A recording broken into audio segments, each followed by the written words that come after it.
இந்த அரங்கத்துக்கு வந்திருக்கும் உங்கள் அனைவருக்கும் என்னுடைய மாலை வணக்கம். ரொம்ப சந்தோஷமாக இருக்குது. நீண்ட நாள் பயணம் எனக்கு. என் ஃப்ரெண்டோட சேர்ந்து நான் ஒர்க் பண்ணுற ஃபஸ்ட்டு மூவி. நானும் விஜய் மில்டன் சாரும் ஆக்சுவலாக இனிஷியலாக ஒரு 15 வருஷத்துக்கு முன்னாடி பார்ட்னர்ஸ் இல்லை சார், 15 வருஷம் 20 வருஷத்துக்கு முன்னாடி நானும் அவரும் க்ரீன் பாட்டில் அப்படின்னு ஒரு கம்பெனி சேர்ந்து ஆரம்பித்தோம். அதர் தேன் டேரக்டர், இப்போ படத்தை பற்றி எப்படி நான் பேசிடுறேன். ஒரு ஒளிப்பதிவாளராக வந்து ரொம்ப திறமையான, ரொம்ப அருமையான, அவர் லென்சிங்கில் அவருக்கு காட்டுற ஒவ்வொரு ஃப்ரேமும் பயங்கரமாக இருக்கும் ஆக்சுவலாக.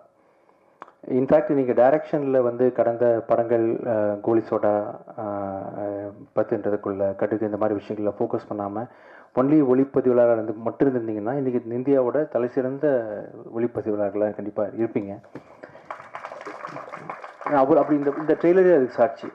ரொம்ப கிராண்டான விஷுவல் பண்ணக்கூடிய, இன்ஃபேக்ட் பிச்சைக்காரன் 2 படத்தில் வந்து சார் வந்து எனக்கு பேட்ச் ஒர்க்காக 10 டேஸ்க்கு வந்து பண்ணி கொடுத்தாங்க. ஸோ நீங்கள் வச்ச லென்ஸிங், அந்த ஃப்ரேமிங் எல்லாமே வேறு மாதிரி சார். ஆக்சுவலாக ஒண்டர்ஃபுல் கேமராமேன். இந்த படத்தோட வெற்றிக்கு தொடர்ந்து நீங்கள் வந்து நிறைய படங்களுக்கு கேமராமேனாகவும் பணியாற்றணும்னு சொல்லிட்டு கேட்டுக்கிறேன். இந்த படம் வந்து ரொம்ப நாளாக ஆக்சுவலி கோயம்பேடு அப்படின்னு ஒரு ஸ்கிரிப்ட் எனக்கு படிக்க கொடுத்தாரு ஒரு 15 வருஷத்துக்கு முன்னாடி. அதுதான் அப்புறம் கோலி சோடாவாக மாற்றினார். அப்போவே அந்த கோயம்பேடு அப்படின்ற படத்தை நான் நடிக்கிறதா நான் திட்டம் வச்சுருந்தேன். அது சில காரணங்களால் அப்போ பண்ண முடியாமல் போயிடுச்சு.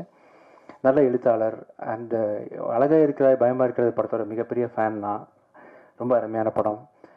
இந்த படம் வந்து ஒவ்வொரு நாளும் நீங்கள் ஷூட்டிங் ஆரம்பித்த நாள்லேருந்து எப்படி ஒரு மாதிரி இன்னைக்கு கடைசி ஸ்டேஜ் வந்திருக்கு நான் பார்த்து பிரமிப்படைகிறேன் சார்.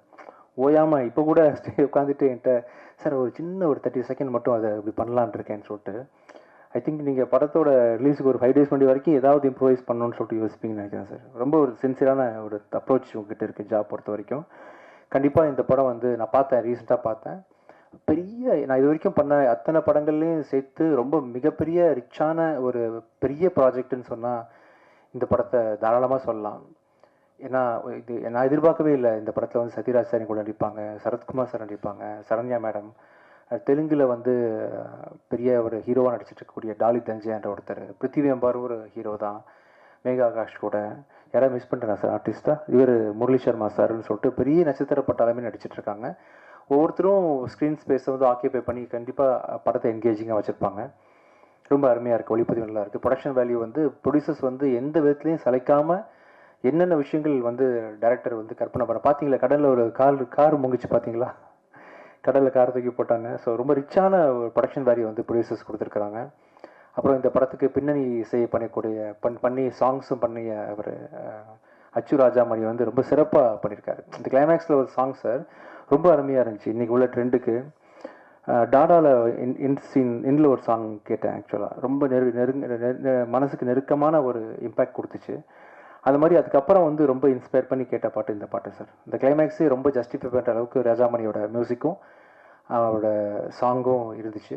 அவர் வரல, இன்றைக்கி சில காரணங்களாக வர முடியல. Wonderful music by our.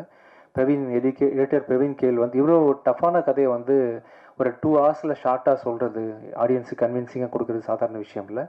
Praveen Khel sir வந்து ரொம்ப அருமையாக பண்ணியிருக்காரு. ஸோ ரொம்ப ரிச்சான, ஜனரஞ்சகமான, கமர்ஷியலாக.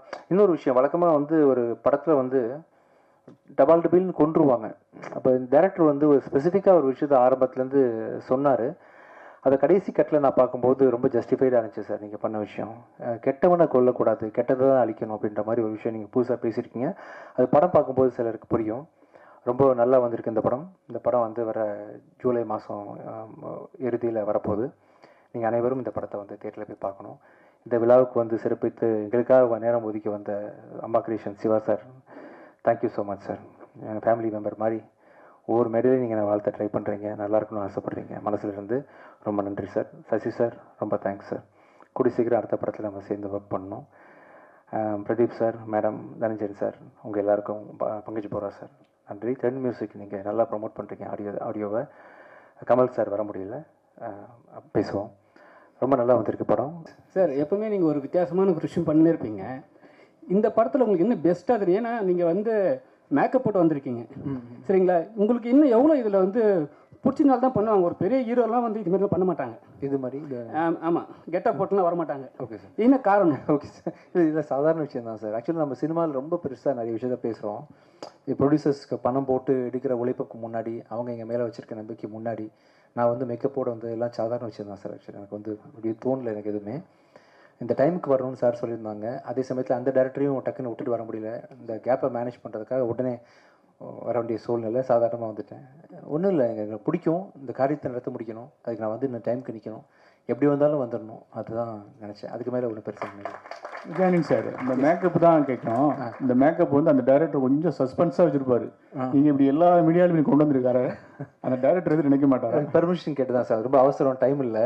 அவர் ஷார்ட்டும் வந்து லாஸ்ட் மினிட் வரைக்கும் எடுத்துகிட்டு இருந்தார். இப்படி போனால் அப்படி போக வேண்டியிருக்குன்னு சொல்லியிருந்தேன். அவர் அலோவ் பண்ணார், அதனால வந்தேன். விஜயானந்த் சார், நீங்கள் வந்து லாஸ்ட் டைம் ஒரு ஹீரோயின் கூட வந்து பேசுனீங்க போது என்ன சொன்னீங்கன்னா, கான்ட்ரவர்சி ஏதாவது கேளுங்கன்னு நீங்கள். ஆமாம் சார். ஆனால் இந்த வாட்டி வந்து எந்த ஹீரோனும் கிடையாது. ஏன் நீங்கள் கான்ட்ரவர்சி கேட்கறதுனாலே வரலையா அவங்க?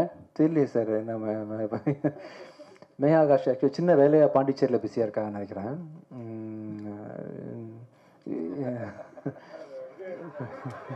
சார் பதில் சொல்லுங்கள் சார் கரெக்டாக.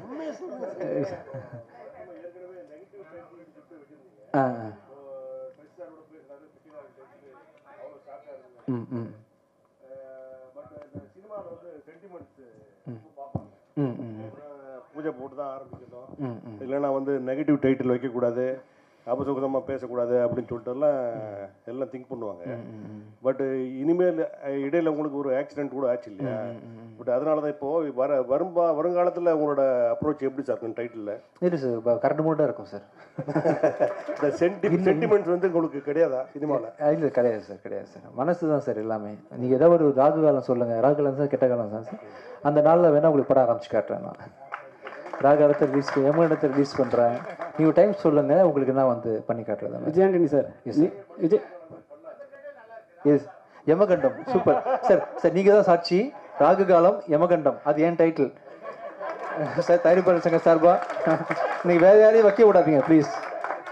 சீக்கிரமாக அப்ளிகேஷன் கொடுத்துருங்க, ரெஜிஸ்டர் பண்ணி கொடுத்துருவோம். தயவு செஞ்சு அதை சொந்த படமாக எடுங்க சார். இன்னும் ஒரு 10 நிமிஷம் இருந்தா இன்னும் பல டைட்டில் வரும் போல இருக்கு சார். கண்டிப்பா 10 நிமிஷத்துல இன்னும் பல டைட்டில் வரும் சார்.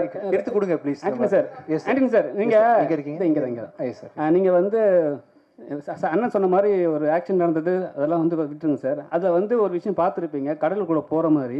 இதே விஷயம் வந்து நீங்கள் இந்த படத்துலையும் பண்ணிருக்கீங்கன்னு சொன்னாங்க. கடலில் போனோம், அதை காருக்குள்ளே. அப்போ என்ன ஃபீல் பண்ணீங்க? இல்லை சார், ஆக்சுவலாக இதுக்கு முன்னாடியே போயிட்டேன்னு நினைக்கிறேன் கடல். முதல்ல இந்த இதோட போனேன், அப்புறம் தான் நான் உண்மையாகவே கடலில் போனேன்.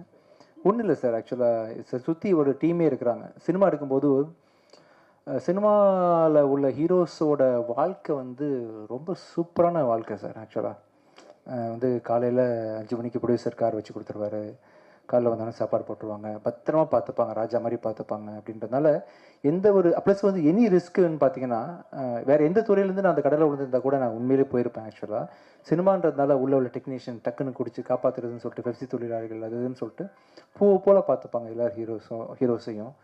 ஸோ அது எப்போவுமே ஒரு பயம் இல்லாமல் தான் எல்லா விஷயத்தையும், ஃபைட்டில் சீனில் கூட பார்த்தீங்கன்னா ரோப்பில் தொங்க விட்டாங்க, எதுவாக இருந்தாலும் பயம் இல்லாமல் அணுகிறேன். ஒன்றும் நடக்கலை சோஃபார். நடந்ததும் பெரிய விஷயமா படல.